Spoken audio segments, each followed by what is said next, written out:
What is up, everybody, and welcome back to another episode of the Small Lake City Podcast. I'm your host, Eric Nilsson, and for this episode, we're going to dip into the underground of Salt Lake, especially the underground party scene, EDM scene, but there's a group / organization called Blaqvoid that loves throwing these late night weekend parties where people come together, have a great time, and it's fun to see how much that's grown, how many people have found a great sense of community for it, highlighting a lot of great artists, creating a platform to highlight them, and especially expanding into other places. So we have Brandon, Randy, and Drue that we're going to sit down and talk about how this friendship turned into a business and is turning into something really special that a lot of people in Salt Lake are enjoying. So make sure you enjoy it.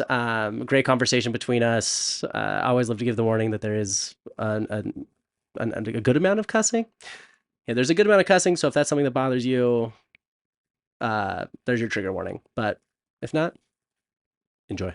I jump into it, but I'm so excited for this one because I say I'm excited for everyone, and it's also always true because I know you both were there, but I don't remember meeting you, Randy, or you, Drue, exactly that night. But I met Gebo through, Vinay via my friend Lisa. It was at the Blaqvoid at the parking garage. Yeah, okay. Which was one of the most terrifyingly fun times I've ever had in my life. Yeah. I've never been to a concert nor rave where the floor feels like a trampoline, but it's made out of concrete. Yeah, I don't think crazy. I don't think a lot of people have. That was a first. That was a first for for all us. of us. But I was like, that one was funny because I remember you posted after being like, listen, we got a structural engineer in here. They said it was fine. Everything was good. And I mean, it was just a little unnerving, but yeah, I met, because it was funny. I was like, oh, I wonder who like does this. And someone's like, oh, this is Gebo. He does it. I'm like, oh, what up, Gebo? You do this. Just kind of like, sitting there in the crowd, like next to you with with the homies. Yeah. Exactly. Yeah. Which I would assume is like the best way to enjoy it. I mean, last thing you want to, I'm sure it's fun to be on stage and like behind DJ and everything, but it's also nice to be like, yeah, this is kind of fun. You're right. I'm not just doing this for nothing. Yeah, it's cool like being behind the stage and like taking videos and being there. I really like when we get a lot of people back there and it's just a fucking party behind the decks. Boiler room vibes. Yeah, that's fun, but it's also just really nice to go in the front, in the crowd, and look at the production and like really see what kind of show we're putting on. Yeah. And we love to just go in there and like kind of experience it ourselves, or just dancing with someone and I'm like, hey, how'd you hear about us? You know? And they're like, oh my God. My friend told me about this thing and they posted it and that's what we were doing tonight. And next thing we know, we're here. Come all the time. Fucking love it, you know? Or they're like, this is my first time. What the fuck? The fuck is this? You know? Yeah. It's cool to like talk to people in the crowd and like and that's kind dance with them and be just enjoying the show with them, because we're all consumers of shows too, man. Yeah. You know, we're going to Electric Forest soon. Ooh. Try to slowly go to a bunch more festivals and campouts and stuff. Call like market research, figure out what's up next. Get ready for the Blaqvoid festival. That's exactly what every fucking show that you go to just ends up being market research. Like it's rare to go to a show and you're like, and it's sometimes like you'll see another person from the industry and then you'll be like, oh yeah, like what do you think about this? Or like we'll lean into each other like, yo, this lighting is like super sick. We should totally take a picture, make notes. Market research. Or dude, Drue, what were you saying? That we really should just go to more festivals, like large scale festivals, because for the industry and shit and being a part of it, that's basically like the convention, like conventions of the like rave and music industry. Their conventions are just the fucking festivals, really. Yeah, go bumping into people. Oh, are you here? Oh, you're in between the main stage and left stage? Cool. Yeah. Let's go chat about a couple months from now we got an idea. Yeah, I would almost prefer that than like somebody at our show, because then you're like talking for a couple minutes and you're like, oh fuck, that person's passed out, or like there's like something else I have to do. Yeah, right. Compared to being like, I am a consumer of this, I have no responsibility besides like my own personal self, besides having a good time. Dude, there's nothing like being a patron. Like, yeah, it is really nice to like go to different shows and not actually have to worry about running them. Yeah, that's the dream. But yeah, I mean, like, obviously, I mean, it's been fun to like see how much it's grown, see how much I've seen people talk about it more. Because I remember after the first one I went to, I just kind of like, because I mean, I'll always just like poke around at people, be like, how, like, because I have this character flaw where if I know something, I assume everybody knows it. So I'll always ask people like, oh, have you heard of Blaqvoid? Like, yeah, fuck yeah, I've heard of Blaqvoid. Like that, I mean, we went to my first show a couple years ago. Yeah, we know Gebo. Or like, and it's just so interesting to see how there's like this thing that's almost perceived as like quote underground, but then like the more you kind of pull at the thread, you're like, oh, but we're all tied to this. Like even that one night, I saw probably like 10, 15 people that, I mean, in hindsight, it makes sense that they were there, but it was interesting having someone pull me into a new experience and see so many familiar faces, and I mean, just kind of even brought it more home. Yeah, I mean, Love that. it's kind of crazy how big but small that community is, and you'll run into them everywhere. You'll run into them at shows, but you really like when you start to get into the underground scene. It's all like you see them everywhere. You see everyone trying to explore new things, and that's kind of one of the things that makes it so great to be thrown down shows here is that everyone's trying to kind of find new cool things to do. Yeah. Yeah, it's kind of a hidden gem, like for music. Even if you're like a musician, like even like a couple of people that we book on the regular will just like show up and be like, hey, like I just moved here, or like I just started a new project, like do you need help with something? And then we're like, oh yeah, for sure, what's your name? And then it's like they're playing a show in like 2 weeks. Yeah. You know what I mean? It's pretty cool. Yeah, and Salt Lake actually has a pretty thriving underground scene. And all the different groups, you know, for the most part, tend to be pretty cool and kind of buddy and cordial with each other, and like not cutthroat and like playing games and trying to screw each other over. Like Totally. we've heard from other promoters and show throwers and other DJs and like industry people in other cities. like cities and bigger cities, Mhm. like the scenes are not the same as here. Yeah. And it makes us actually pretty stoked to be a part of it here. Like it can be a lot shittier of a scene, and even in bigger cities that you think it would be more thriving. Yeah. We've heard that it's actually like worse, and our scene is like better. And Which that- is kind of interesting. You wouldn't think that of Salt Lake. Totally. And like that's A lot one of people thing don't. that has been a common theme that I've seen throughout like a ton of industries, like even, I mean, tech and like the art and fine art scene and others. It's like people look after each other, people want to help each other. We all grow together. Like everyone looks out for each other. And so it's fun, like whether you're, I mean, at a rave at 2 a.m, or if you're trying to go raise money for your next investment, like whatever that might be, there's still this community being like, hey, how can I help you? What can we do together? I want to be a part of this. And like that's one thing that I truly do love about Salt Lake is like it's very community focused. Yeah. And like obviously that comes from the Mormon church and having that community of like, I mean, here's your neighborhood, here's your ward, here's your stake. But then as people continue down that, or a lot of people don't, they still have that same kind of community and those values that bring people together and want to lift everybody up where you are. Right. And so like no matter what that is, because like to your point, Gebo, I mean, there's like so much underground in Utah, and like not even just in like, I mean, Well, electronic music, or even, I mean, Just well, like it's the arts in general. yeah, just yeah. there is something for everyone. Like someone could walk into Salt Lake and be like, I am into this very specific niche thing. Like, cool, here's a Facebook group. They meet every Thursday. Have a good one. Next. Like, well, yeah, So, Small Lake City, right? Your podcast, and like it's a big phrase and saying here, and people kind of live it for real. It's kind of interesting, but also there's like a really big underground scene, I think, because of the counterculture yes. to the Mormon church. Yes. And so that creates its own really inclusive and awesome, and we all have to work together kind of vibe between in industries, I think, that are kind of counterculture. Yeah. And they work together, I think, because of that. Yeah. And like that's one thing. So growing up in the avenues, one of my best friends of all time, his name was Joey Kirk, and his dad's name was Kevin Kirk, and he's the founder of Heavy Metal Shop. Nice. And dope. and so it's That's funny awesome. because like I would walk into it. So I was like raised as Mormon could be, and I walked into the Heavy Metal Shop, and I'd be like, oh, like Iron Maiden and Alice Cooper, and like Yeah. things that I had never even experienced. And you go into their house, and it's like platinum records, like it's just their entire walls. They're like his dad is the biggest Alice Cooper fan in the world. There's figurines everywhere. They have the jukebox. What was it? I can't remember what band it was. But anyway, like it was everywhere. And it was so fun because that was really the first time I was like, hey, like this is counterculture. This is like the opposite side of Utah that you see. And like they were the nicest people. Everything I was like taught about them, like I should have like run for the hills. So it's Yeah. an Iron Maiden Yeah. jukebox. That's Yeah. what it was. Okay. Okay. true.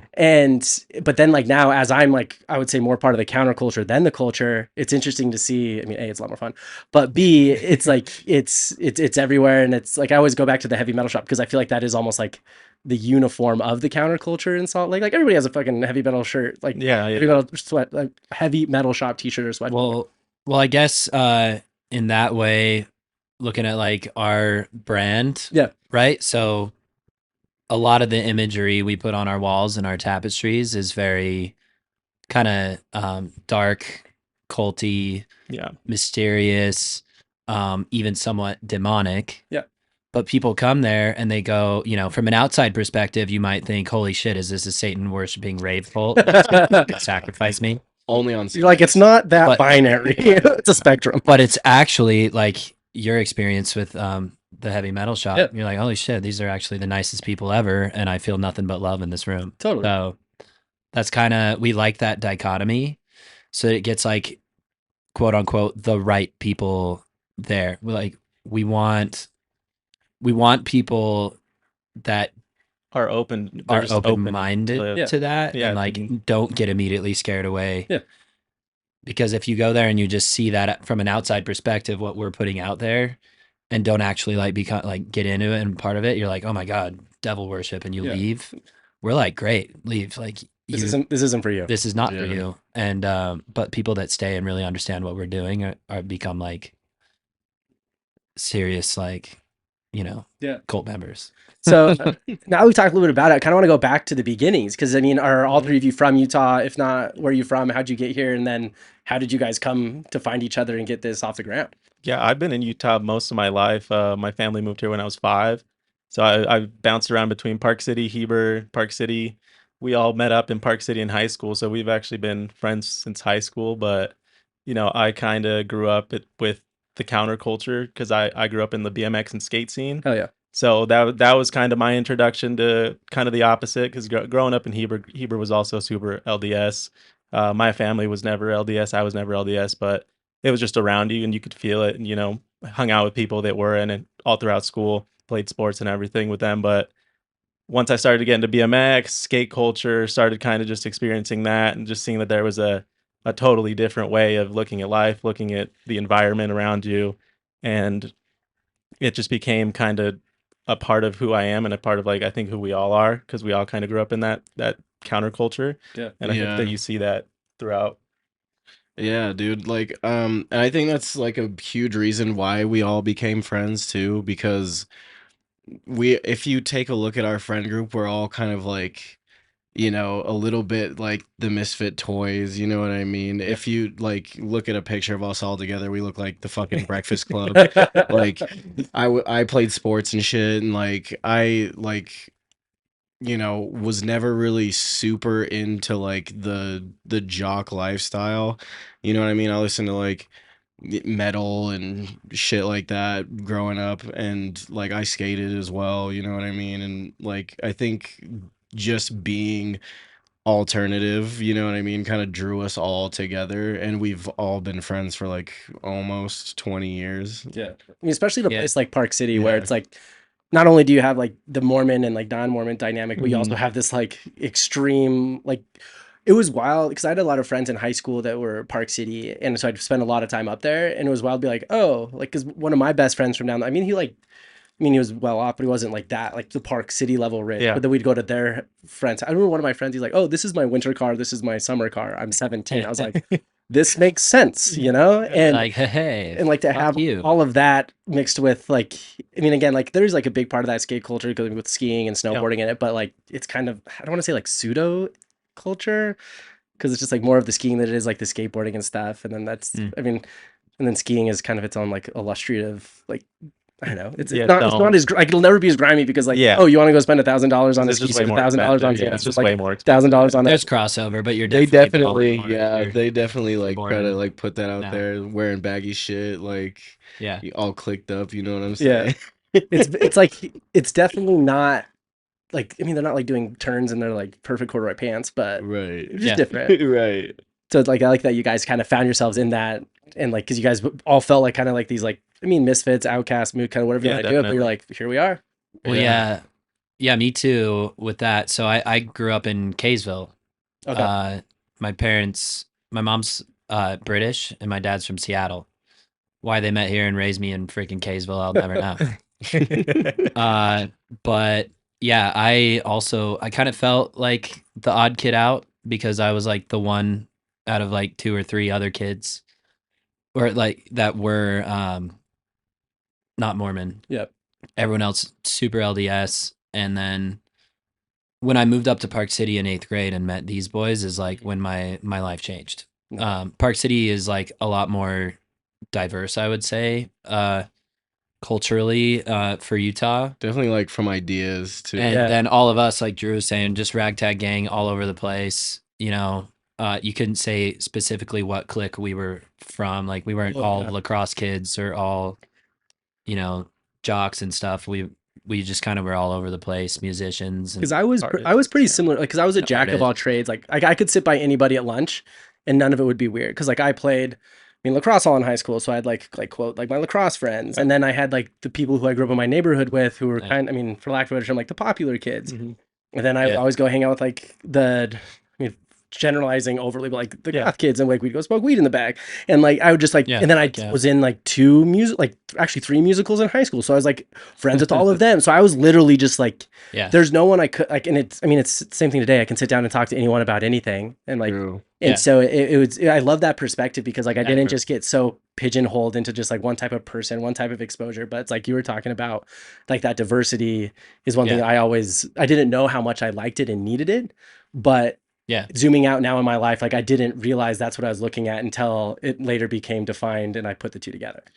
Yeah, and I think like Park City's so small too that it's like almost hard to like remain cliquey because you're around the same fucking people like all the time. You know what I mean? Got its own kind of cool community in a way. Yeah, it's got its own like. I mean, it was but kind of it's, cliquey, like any high but school. I feel like we particularly weren't that way. I don't You think know what I mean. I'd be curious what other people in the high school, like how they looked at our friend group and what kind of like clique what was our like, what would they What'd you think of us? call it?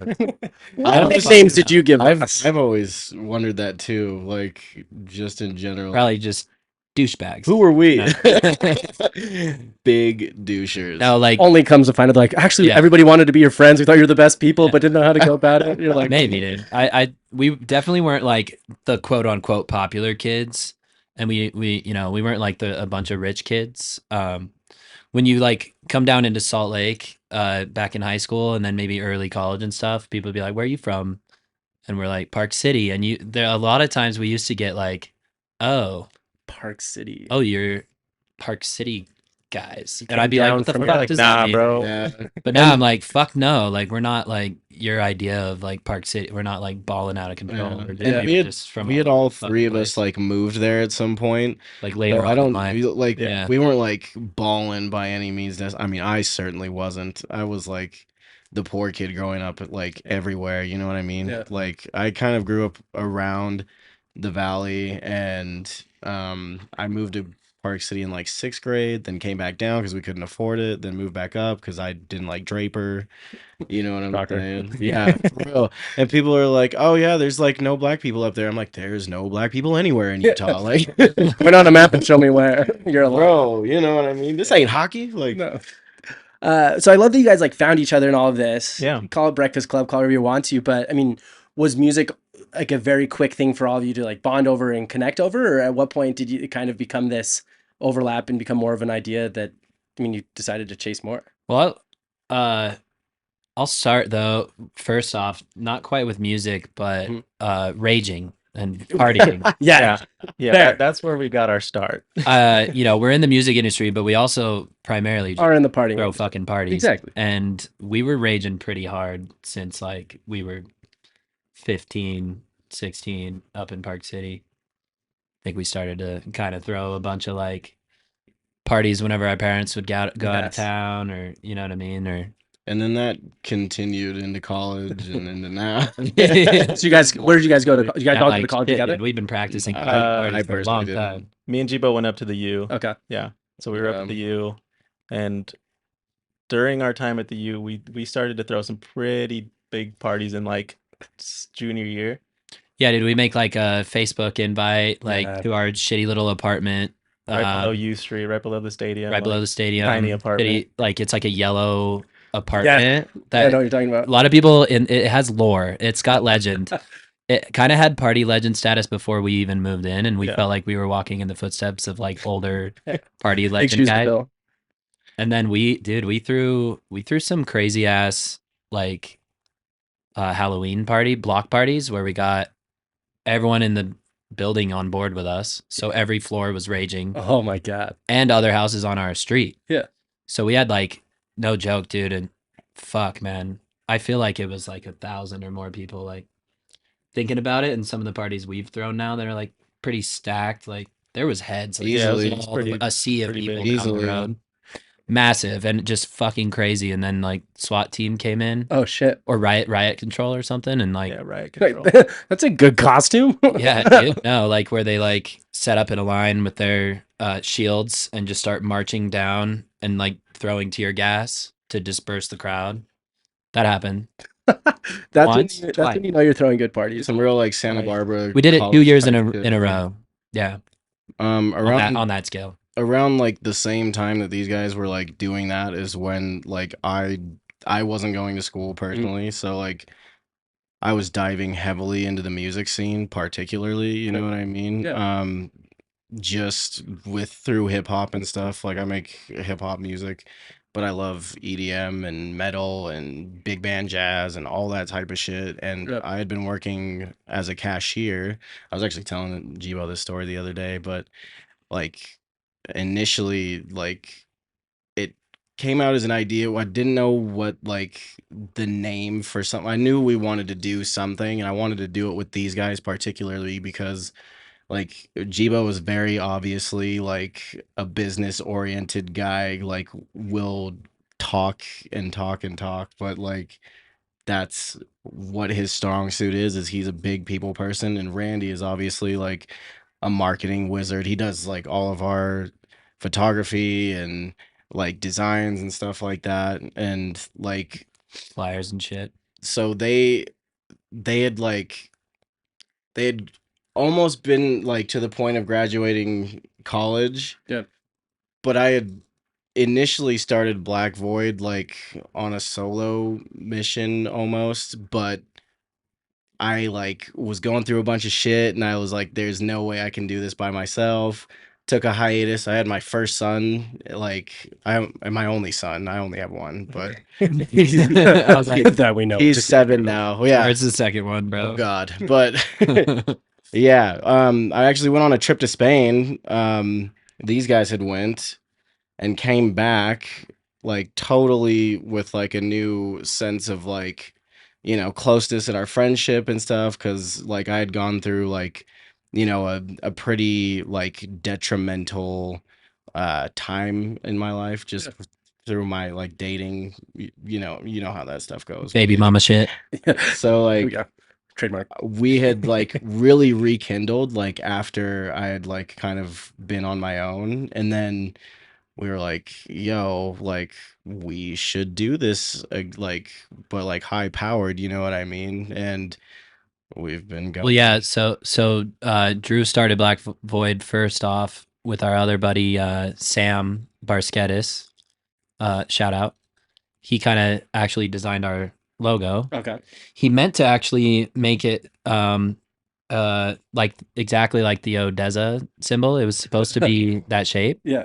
but he elongated it and put it on a different angle and just fucked it up. And thank God he did. Yeah. Because a lot of people randomly would be like, is that Odessa? And we're like, fuck no, it's the Void. But like, it actually is different. Yeah. We promise. It almost- is different. But Sam almost fucked that up. And honestly, it was like the greatest fuck up of all time. But yeah, Tell 'em so what the shape is called. gyro elongated square bipyramid is our shape. It's the 13th Johnson solid. We spent like so long researching I this online. studied so many. We were like, shapes. what is this shape actually? It looks like a ChatGPT, what crystal. is this shape? Yeah. Spit Yeah. that out. It was supposed to be an icosahedron, but because it's gyro elongated, it's a gyro elongated square bipyramid. We don't Yeah, make the rules. random We just lore. follow So them. so we just call it a voidozoid. Yeah. The The Voidozoid is I can remember Yeah. that one. The other one, not so much. Yeah. So he started it in 2015 Okay. when he was like 20, as kind of like a record label doing all sorts of genres. You had like indie jam bands, local rap Hip-hop. legends and hip hop, and then some EDM. But you know, just kind of he didn't have like the right team, and it kind of failed. So then, yeah, when me and Randy studied abroad in Spain, like he was saying, it kind of inspired us. And when Drue was going in 2018 to Spain, we were like, dude, like it's gonna inspire you. Something's gonna inspire you. And when Drue came back, he pulled me into my room and sat me down, and he's like, Gebo, I want to bring Blaqvoid back, and like this is how. And we all got our squad together and started talking about it. And so that's, you know, Blacqvoid has a longer history than when we actually this like new era. New run that This we're is on, like- yeah. But this is round 2, and we went fucking hard as shit like in 2018, and that's the Blacqvoid you know today. No, And that's awesome. kind of why. Well, because I love it started off as an idea about, I mean, again, bringing people together different ways, create music, and then because it's hard to do something on your own, especially if you try to build something Oh, like dude, that. yeah, Because you can it's only have so fuck, many yeah. strengths, but then it's like, oh, hey, like, Gebo, you can sell water to a fisherman, and Randy, like, you can crush all of the creative everything and the marketing, like, let's do this. And so I think it's like nice to see like the humility in you being like, I'm inspired to do this. These are my people I want to do this with, and we're gonna do this bigger than we had. Yeah, there was no other way, bro. Like honestly, it's like it was these guys or like it was just like, all right, let me just focus on my music and like that's it. But like because of them I get to like kind of do both, you know what I mean? Like it's very I've been living in gratitude for like the last little while with like twinkles in my eyes for these two and you know just the way Aw, things bitch. came out. Yeah, because there was a time where like bitch, but there was a time where like I thought Please tell me that's a Scary Terry reference. Yeah. Okay, good. Thank you. Yeah, 100%. yeah, there was a time Oh, I thought that like bitch. none of this shit was like gonna go down. You know what I mean? People were leaving like group messages on my first go round, and I was like, you know, crying and just a total mess. But like your friends, dude, like they just, I mean, they got Yeah. that fire in them, man, And and they, it kind of weirdly goes back even further to when we were in high school. yeah, When we were hanging out, we would, because we grew up with like our friends are artists, musicians. A few of our friends are graphic design. Like so, we grew up with creative people all around us. And I can remember in high school we would be in our friend Sam's basement and like we'd have conversations and it'd be like we're gonna do something cool together at some point. Like we were like 16, 17, so we didn't know what we were gonna do then, but we were You knew talking. there was something. We knew there was something that we We're like, could we come have together to do in, something together. Yeah. Crazy. And we will. and we had kept talking about it. And then like when Drue brought it back up, it's like the idea that we'd been talking about since high school finally was we were finally ready to actually do it. Yeah, It's it kinda cool. kind of between the three of us was like, oh, we were like, oh fuck, yeah, yeah, this is it. This is the fucking thing we were talking about. We're fucking doing it. and I think- Hair's on its end, goosebumps are forming. Dude. Oh, 100%. We were like, Yeah. fuck this. We're just gonna throw ragers. We've always done that. I think that's Pretty how well. the music like industry connected us in Who we're that meant way to too, be. because it's like there's so many facets of the music industry, you know what I mean? You got Yeah. photographers, you got your business people, you got your musicians, you got you got your stage techs. There's just so Engineers, much yeah. in every aspect of the music industry, and it felt like we had all the moving pieces, you know what I mean, to like put this thing together and give it a fucking, a good try. What were some of the hardest things at the beginning to kind of figure out or solve for? Oh fuck. All of it. Lots of failing, but lots of learning. Well, Finding stable venues was yeah. hard. Probably still is to an It extent. still is, yeah. It's gotten a Yeah. little easier, but finding stable venues was very hard at the beginning. Have you run into that? Like you've reached out to people like, oh, for Blacqvoid? Like, yeah, of course, we'll do this. Or most people like, wait, you want to do Well, what? Where? Why? Now we have our reputation precedes us, and we've never like blatantly fucked anyone over, and we've always It's a like good way to live your life. yeah, we've always like tried to, you know, be open and honest in our dealings. Like you make legit deals, pay people what we say we're going to pay, right? Pay venues, like don't destroy the venues. If something goes wrong, we cover it. Like really just like, I think just being a genuine good person in business and like in an industry that kind of has a bad rap for maybe promoters running it off of drug money or Totally. you know, like all sorts of not just paying people. not Yeah. paying people, Mhm. screwing them over, or like, you know, Like I'll never forget. people There's getting one shot. time. Like when, well, sorry, when No, go when for it. we're just the complete opposite of that, Yeah. and just like legit normal dudes, our reputation precedes us. So like a lot of venues and stuff will be like, we want to work with you guys and nobody else because this industry's sketchy and we don't trust anyone, but we know we can trust you. So Yeah, you do what you it's say kind of you're gonna fucking do. awesome. You pay who you're gonna pay.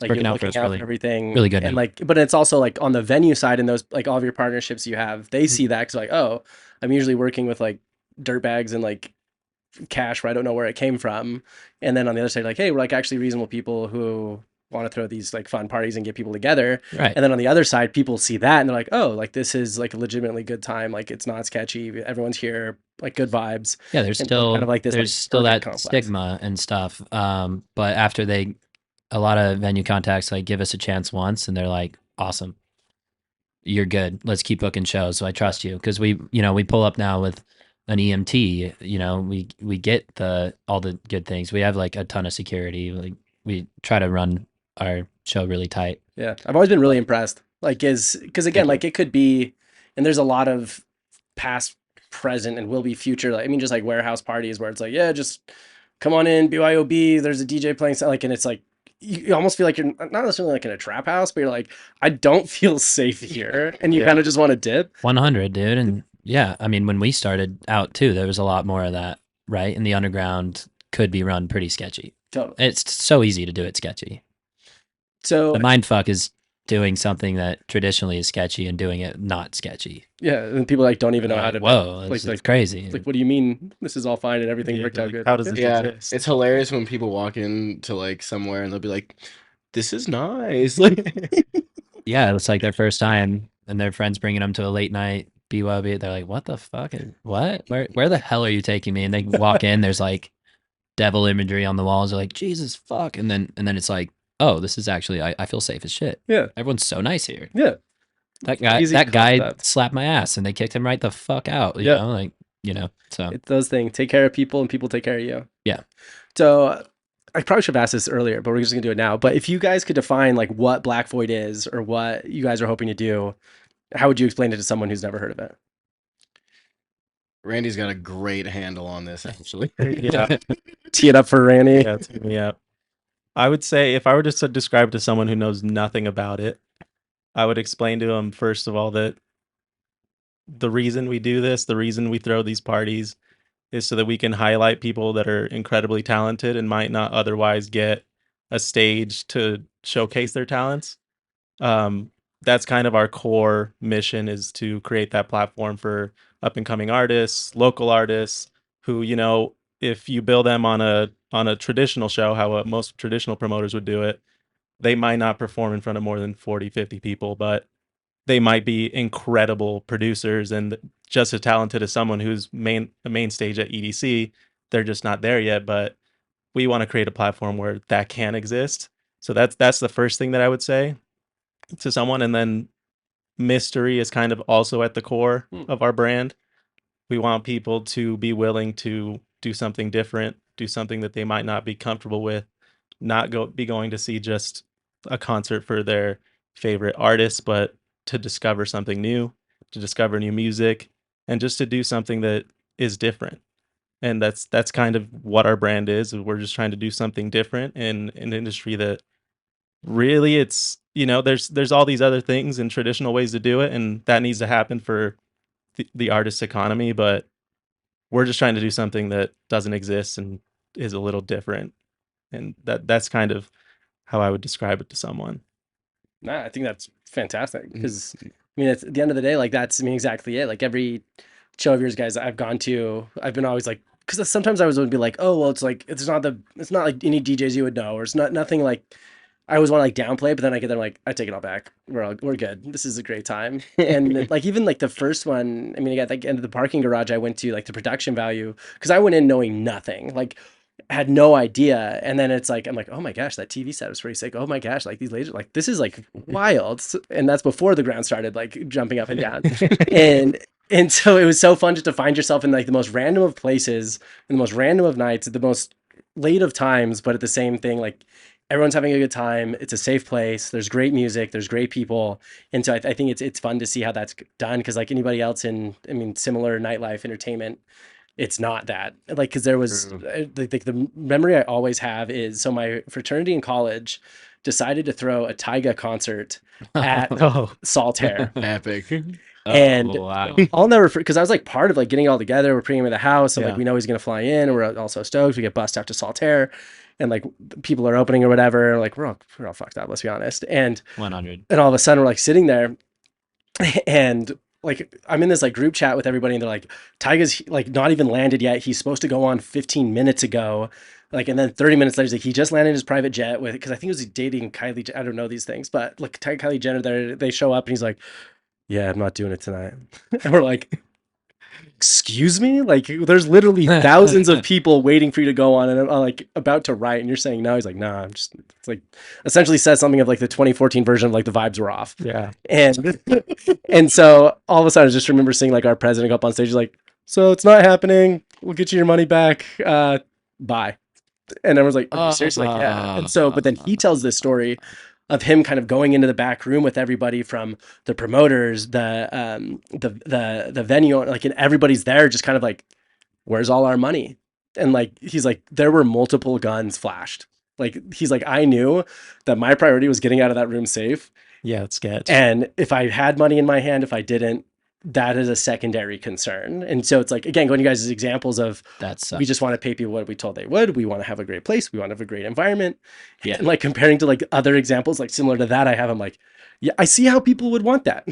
Yeah, that's why people too like can be like so aggressive in the music industry from like a behind the scenes perspective, and it's not even just like the music industry, it's like, you know, like comedy clubs or entertainment in general, you know what I'm saying? People like get screwed over all the time. It's like, "Oh, you just fucking play music or you tell jokes," or you know what I mean? It's easy to stiff people if you have any sort of power.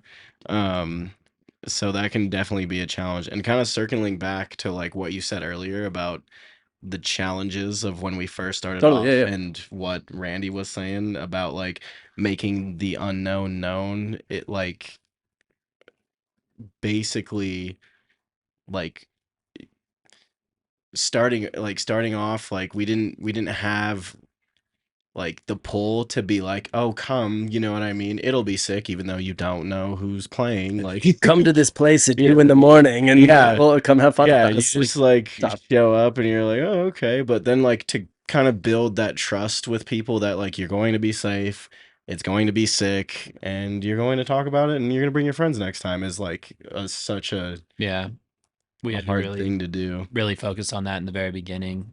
And a lot of people in the very beginning like told us it won't work. Like, you just need to announce lineups. Why are you not announcing lineup? Like, who's playing?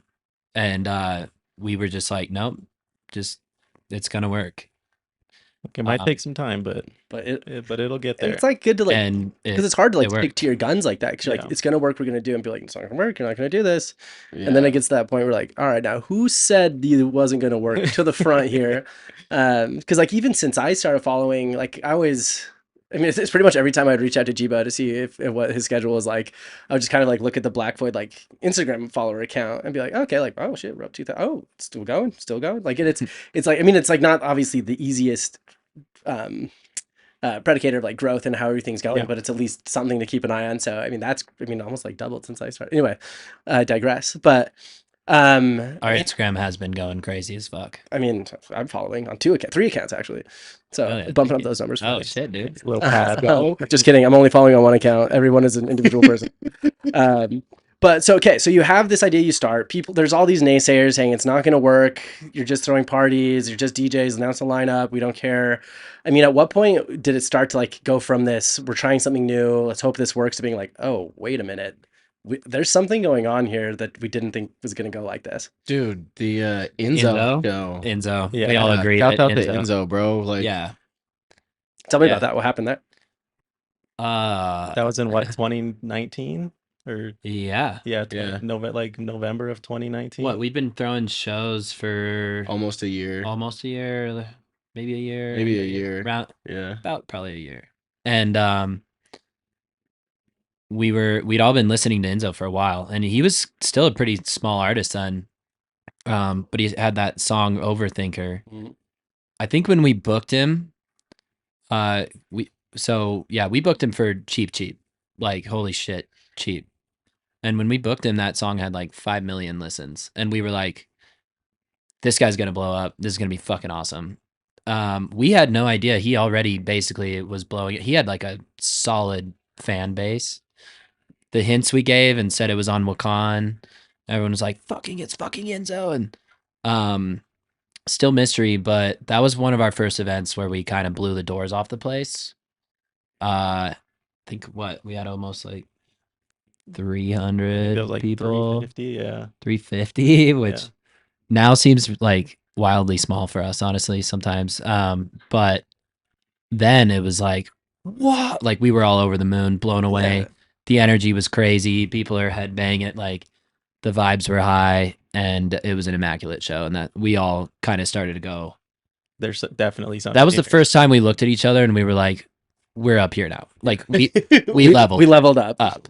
And you go for a while, and then another show happens, and we're like, oh fuck, another level up, and then you're plateaued there, and then right. We've had a couple moments of those where we're like, oh shit. Yeah, we've even had some like this year, like even like the beginning of the year with just doing like the Masonic Temple show and The first show we did at the South by Masonic, Southwest. that was another one. It's a pretty cool venue. Similar feeling where we were like, fuck it, we just leveled up, you know? That first Masonic show was pretty legendary. It was crazy. Yeah. So, I mean, just for context, so you have this show with Enzo, I mean, headlining a DJ that you guys had both, you guys had all loved. Yeah.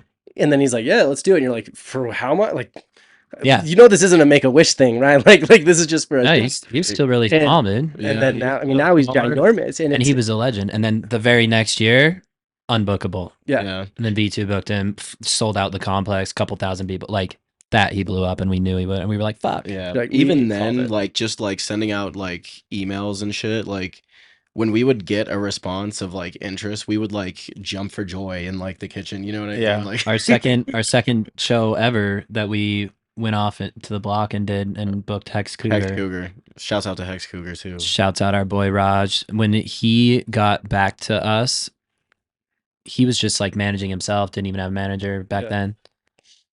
We jumped up and down. I just imagine you all jumping, holding each other in the kitchen. Like, we got it. We got Yeah. it. That was our first like An legit. artist that we had been fucking with for Booking, a while, and we were like, second show. no way. Yeah. Like, now he's fucking with us. Like second show, Yeah. it's happening. We're like, all right, Yeah. cool. Like we can book these artists that we really like. It was really exciting, powerful feeling. And like, there's that liberating second show. feeling with, I mean, I think I feel something similar in the podcast sometimes, but like, you can literally just email someone, DM somebody like, hey, we're doing this thing.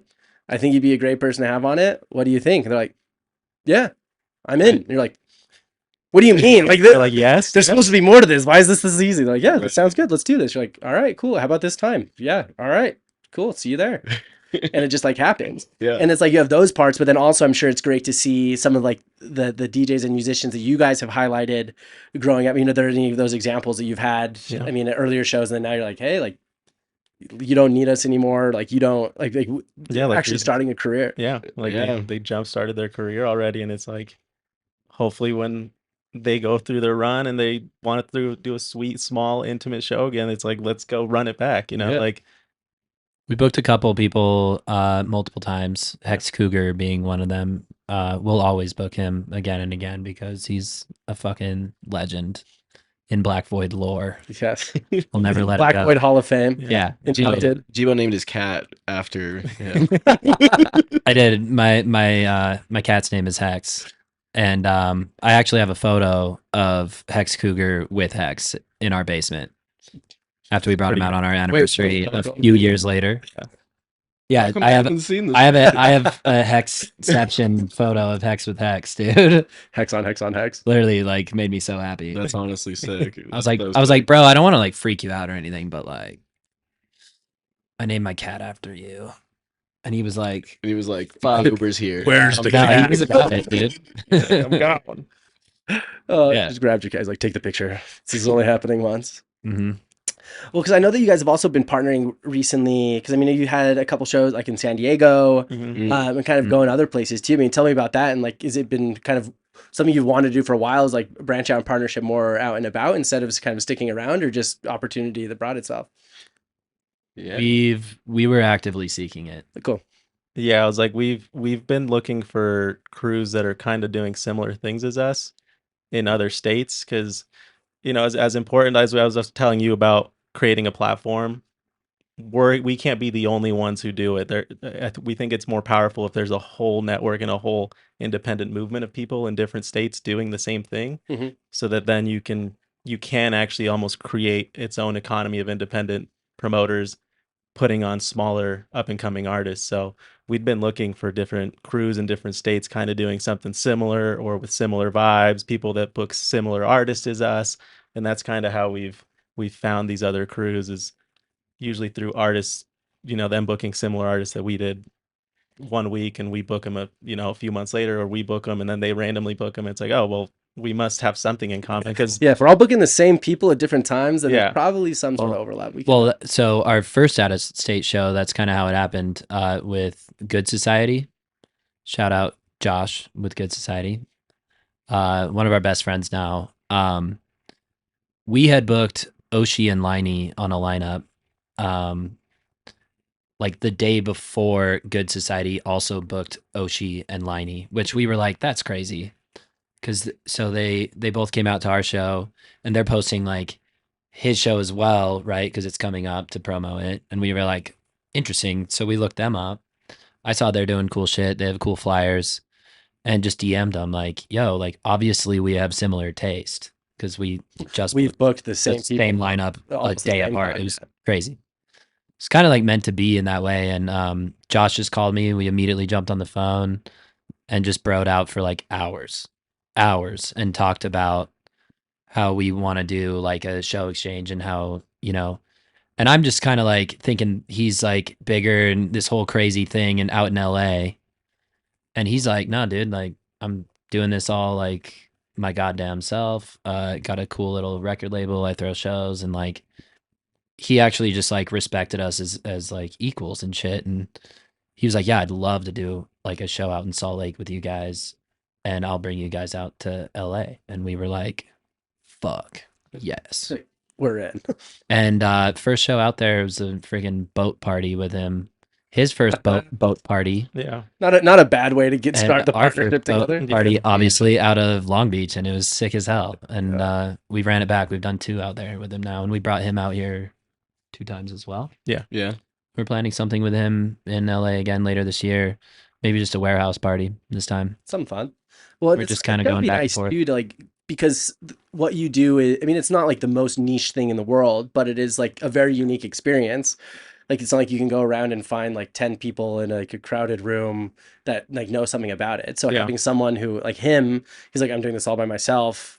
Let's talk. And you're like, yeah, like we just, he's like, I mean, there's just like so many like things you can talk about, connect on, like vibe with, like riff on, that neither of you have that like anybody else that you could do it with, but then also have like the vibes you're at. It's like, yeah, I'll have you out, you have me out. We all know the same artist. We're obviously a lot of similar perspectives on artists that we want to have and host, and 100. it's nice to be able to like grow that umbrella even more. Yeah, and we share like artists and stuff. He'll be like, have you heard of this guy? Fucking crazy. I'm dropping a song with him on my label. And we'll be like, fuck, okay. And then we get like introduced through him on some more homie shit, which we've always liked, like booking smaller up and coming artists like on a more chill level, or friends of friends in a way, more like we can build a relationship with you and like enjoy just partying with you.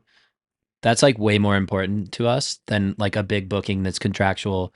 Pick them up from the airport, shake your hand, play, okay, go Yeah. home, right? Like we're way more about like a lot of the time we book based off of feeling, and like if you know a friend of ours that is also in the industry that we respect that was like recommended you, and then we start talking, and it's just like a lot easier, more like casual way to Totally. do what we do and actually enjoy it, because at the end of the day we do it because we enjoy it. Like we don't want it to feel super corporate industry transactional like ever. Yeah. That's not how we do We things. take So all the fun out of it. Oh, working with Josh and these other promoters is like our own little cool network of like Just homies now. homie shit. Yeah. I mean, especially when it's Yeah, like it's comes down to the crazy. art. Like last thing you want to do is be like DMing artists on Instagram or trying to find someone who knows someone or working with agents where it's like, oh, like you know him and like obviously I trust you, he trusts you, and this is someone we want. Like it's so much better that way Yeah. than trying to like Warm intro. force things. Yeah. Fuck yeah, dude. We know your music. You're sick. Let's get you out here. Like so much easier. And You're like, sick, yeah, I'm in. we prefer that. It's like, yeah, it's way cooler.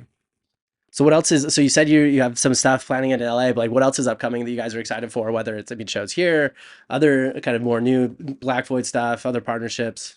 Randy just dropped an announcement like on my way here. Yeah. Yeah. It's like we got something going on the 29th. It's still not fully announced, and in the spirit of our spirit of being like secretive, I'm not going to announce it right now. Perfect.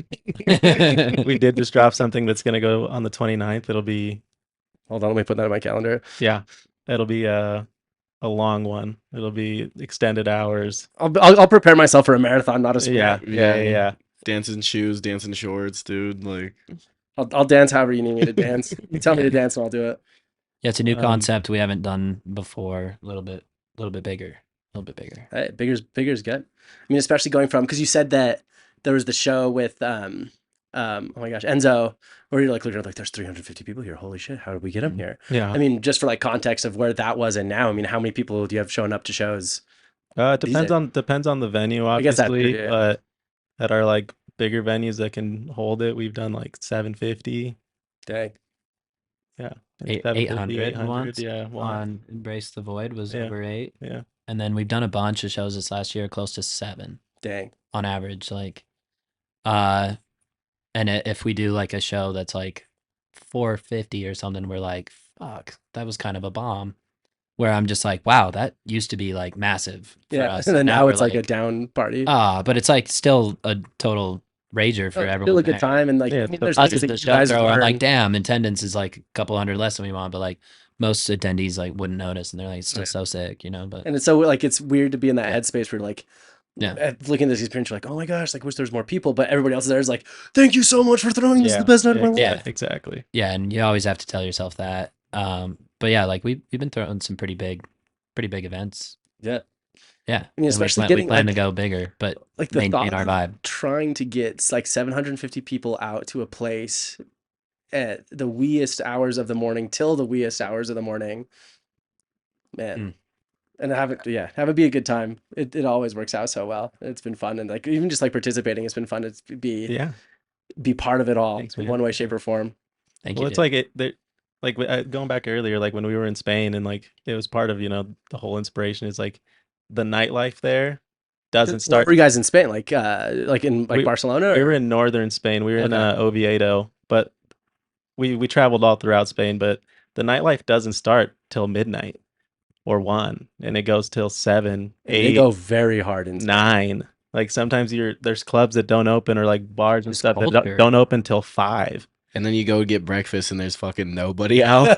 Yeah, so it was like, living here and just having the bars and everything closes at 1. When we got back, we're like, well, there's definitely something missing that we just experienced. Yeah, we can't be the only ones who think this would be sick. Yeah, and We'll it's show up like, to this if we threw it. Yeah, that was kind of like stewing in our minds for a long time. And then when Drew brought it up and we wanted to start throwing parties, and then we kind of stumbled by happenstance into, there already was kind of a scene here Definitely. of late night underground, Totally.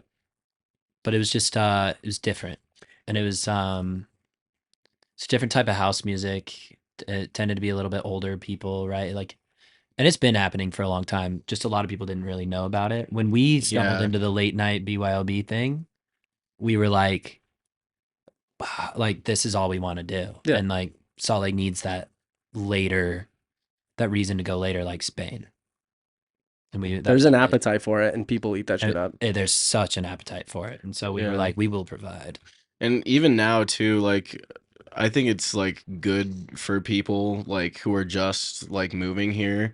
You know what I mean? All of these apartment buildings are going up, but then like when all the people move here, like what are they gonna do? You know what I mean? You can't go to a fucking jazz game every weekend or like the movies. Like you feel me? Yeah, I mean, especially with like, Nightlife wise, at least. yeah, I mean, especially with like nightlife culture that's grown so much over the past years. I mean, EDM culture, which grown so much over the Yeah. years. I mean, raves in general, like raves used to be like a very negative connotation, like especially in like the '90s. Definitely. Like it was yeah. like techno raves, it'd just be like people in binkies, just like almost like borderline tweaking, and like this is just from like what I would hear from people and like negative connotations. But now it's It like was everybody's going to raves, everyone's going to festivals, everyone's putting on a Yeah. fit for it, and it's just like so much more prolific in like what we see. And so it's like you can't just think that people just want to go to like one festival a year and be like, well, that's it. But in reality, it's like, all right, like 1 a.m. bars are closed. I kind of want to go have more fun. Like, what is there? And all of a sudden, I get a text from Blaqvoid being like, hey, here's the address. Here's the link for tickets. See you there. Well, yeah, dude, like raving was legitimately illegal in the 90s. Like, Is this like the 2024 version of Footloose? You cannot rave. seriously, I heard that recording of Biden No. saying arrest the promoter, and he's like talking about these raves and they're doing Molly and drugs and everything. He's like, what you do is arrest the promoter.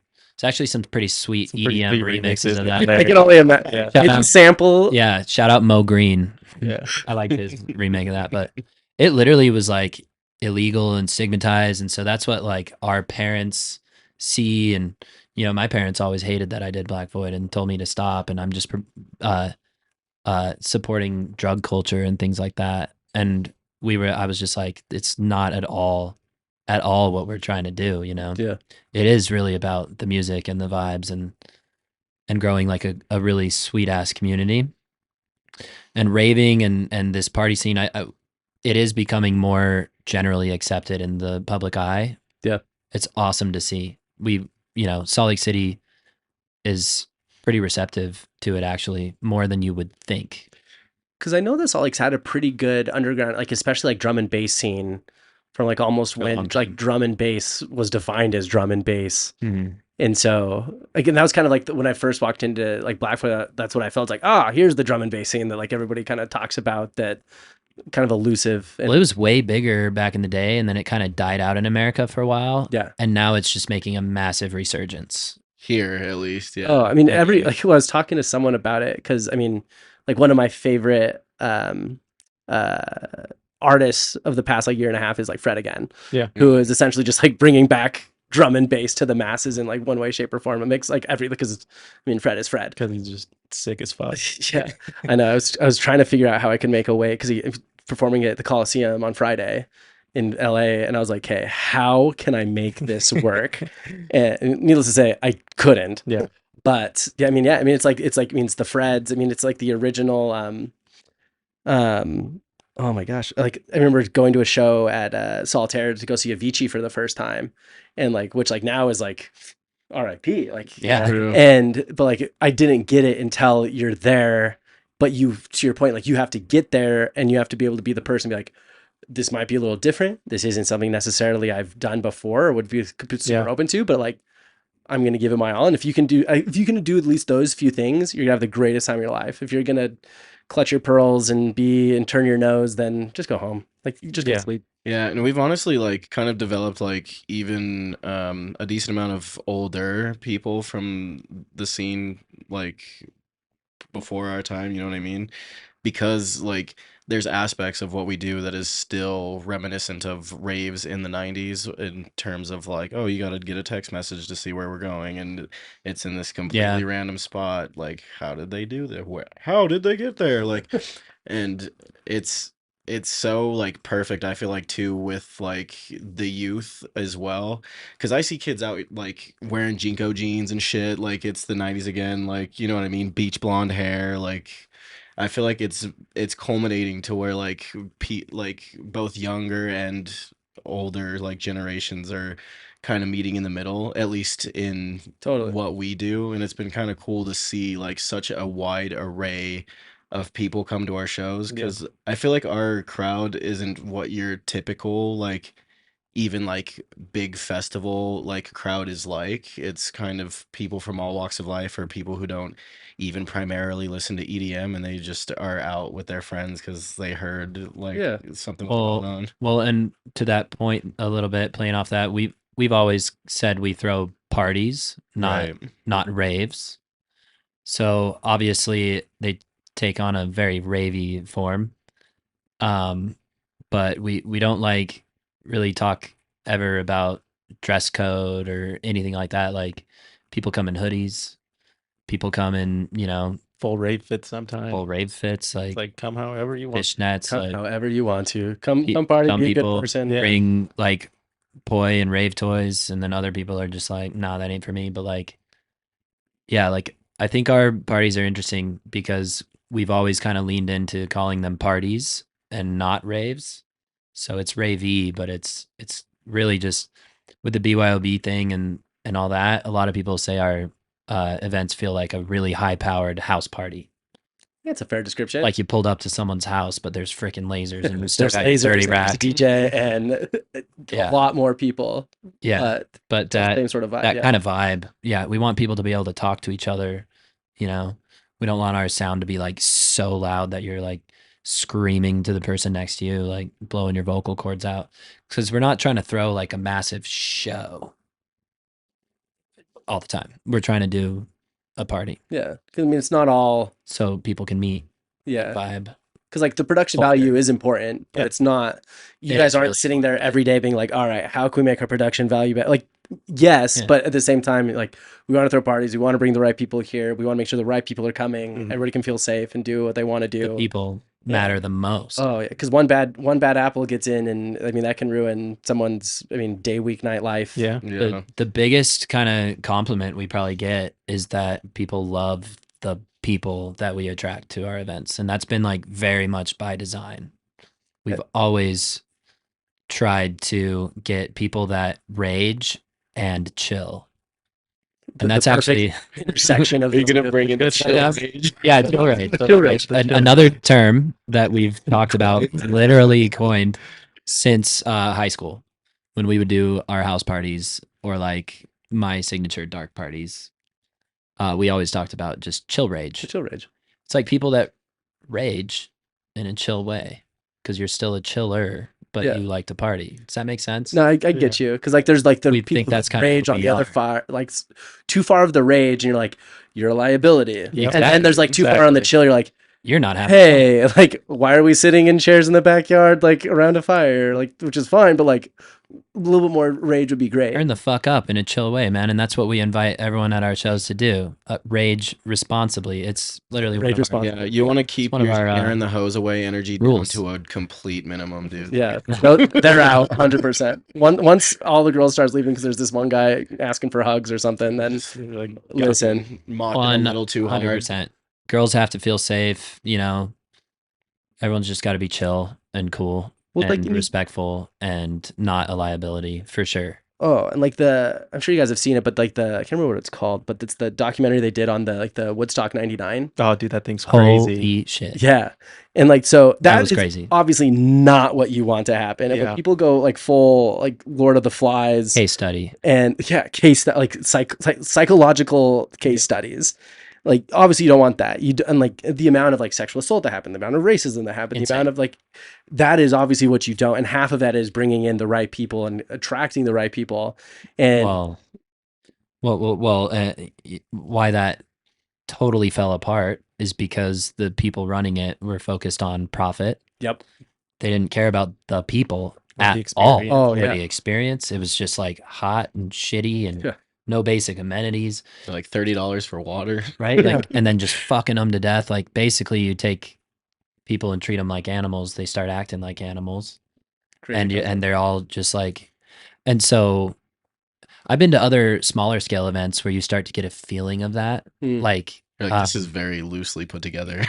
like, like there's a mutiny almost forming right We now. could be- like it's not a good feeling when you're at a big event and you're the whole crowd and you can feel it in the air. Everyone starts to feel like, who's in charge here? Who the fuck is running this?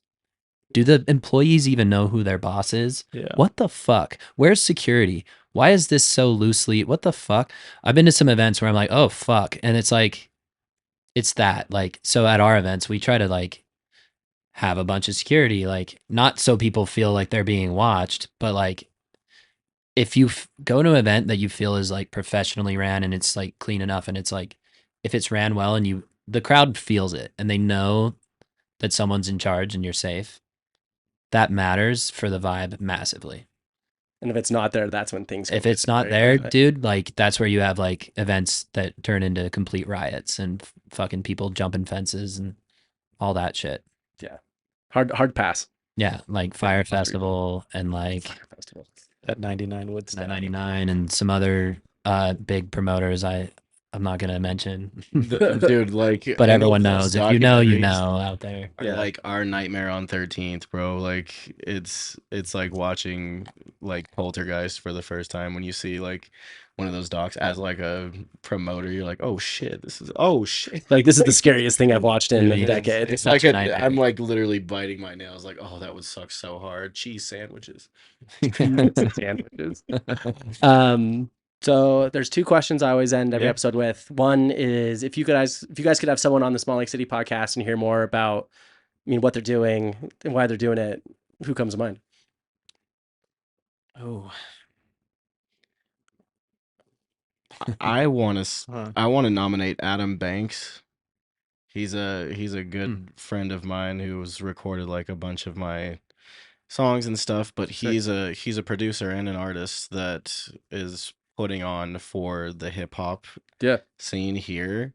Like tons of people go to his studio to work and it sounds like amazing. Like half the shit that comes out of here, like you wouldn't imagine that people from here made that. You know what I mean? Yeah, huge part of the community. He's Want great. He's more like about, Utah Scott Storch, but like cooler. but cooler, totally. there are people in Salt Lake just doing super cool things. I feel like you definitely already know Mohan. Oh yeah. And has he been on the podcast? No, I was talking to him about it. He should be on. Yeah, I mean, you're probably already talking to him about it right? Yeah, he's probably down. I met him, friend of a friend, and yeah, we talked about it. Like it was one of those like we talked about because I don't love talking about the podcast more than I need to. Yeah. Right. Because literally, if you like talk with me long enough, you're like, well, I was talking to this one person. Like, was it for the podcast? I'm like, listen, yes, it was because it's half the people I talked to for the podcast. But I was at it was actually for like the BIPOC event here. One of my friends who took me to my first Blaqvoid event, Lisa, she was there with him, and actually she went to no, that wasn't you guys. That was a temple on temple thing, for the Zed's Dead night. Yeah. And but because I didn't know him, like, oh, you remember here? I think I met you once. And he was talking about what he does. I'm like, I have a podcast. You should be on it. And then we were a little less sober than we would have liked to be. But thanks you for the reminder to follow up on him at least, No. because Mohan likes to party, dude. Mohan- He's oh yeah, the Downhouse Yeah, I was gonna guys. say Dude. Kuya and Mitch from Downhouse. oh, yeah, They're Downhouse, great one. They're doing cool things. Mohan with Project Embrace doing amazing, wonderful things. I just think like it's really cool. Do you know what his charity does? I couldn't regurgitate it, but when you say it, I will remember it.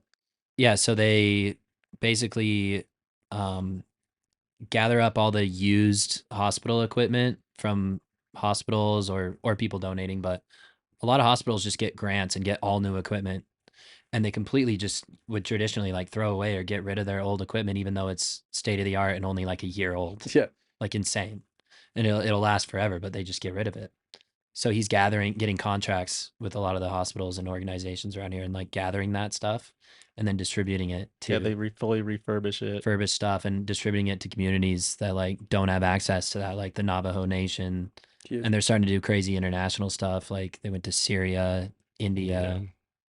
Yeah. And so it's pretty cool. No, I mean, love people who make people's lives better. Yeah. Especially with Yeah. things that are going to get thrown away that can literally save Yeah. someone's life. Yeah. So I think that's pretty cool. Cool.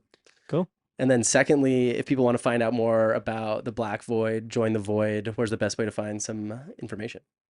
Instagram. Yeah. And just text our text list, get on the list. And Instagram is just at Blaqvoid, BLAQVOID. Yep. Correct. And then what's the number to text in case people want to Join that list. They'll find it on Instagram. There we go. Yeah, so go find him on Instagram. Get ready for the 29th. There's so many other things going on. Come, be open-minded, have a good time. And if you don't, it's okay. It's probably not for you. Yeah, But if you do, you're pretty welcome. It's pretty rage chill. pretty chill. And enter the void. Just Just got to say that. You love saying that. You have now entered fucking love the it. void. You've now entered the void. Cue bass drop.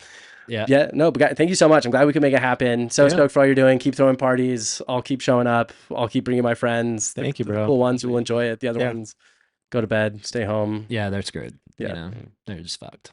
No, no. Thanks for coming, guys. Yeah, appreciate Thanks, you, man. man. Thanks for having us. for sure.